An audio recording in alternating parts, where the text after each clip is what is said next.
کیا اللہ ایک ایسے انسان کو بھی معاف کر دیتا ہے جس کی پوری زندگی گناہوں میں گزری ہو؟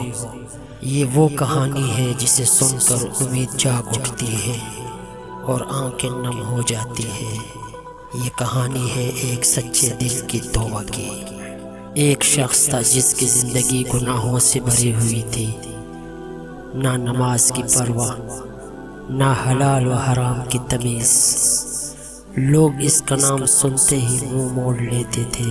ایک دن اس کے دل میں عجیب سا بوجھ پیدا ہوا۔ رات کو نیند نہیں آتی، تنہائی میں ضمیر جاگ اٹھتا ہے۔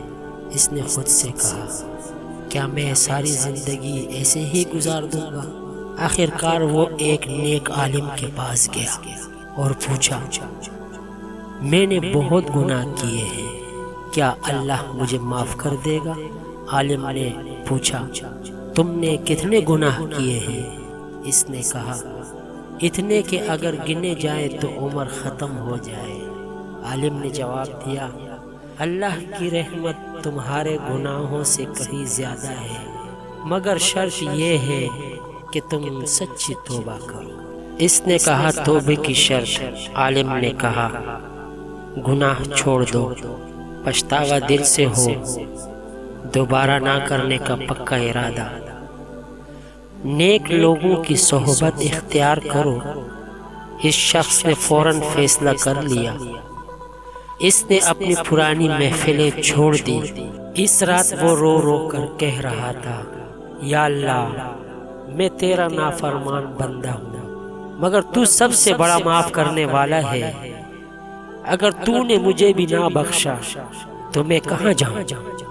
اس کی آنکھوں سے آنسو بہہ رہے تھے، دل ٹوٹا ہوا تھا، مگر امید زندہ تھی۔ نبی کریم صلی اللہ علیہ وسلم نے فرمایا، اللہ اپنے بندے کی توبہ سے اتنا خوش ہوتا ہے جتنا کوئی شخص صحرا میں کھویا ہوا اونٹ پالے۔ اللہ نے اس شخص کی توبہ قبول کر لی، اس کی زندگی بدل گئی۔ وہی زبان جو گناہ میں چلتی تھی اب ذکر الہی میں مصروف ہو گئی۔ یہ کہانی ہمیں سکھاتی ہے کہ اللہ کے دروازے کبھی بند نہیں ہوتے۔ ہم جتنے مرضی گناہگار ہوں، اگر سچے دل سے توبہ کر لیں تو رب ہمیں گلے لگا لیتا ہے۔ تو میرے بھائیوں، اگر آپ بھی کسی گناہ کے بوجھ تلے دبے ہوئے ہیں تو آج ہی توبہ کر لیجئے، شاید یہی لمحہ آپ کی زندگی بدل دے۔ آمین۔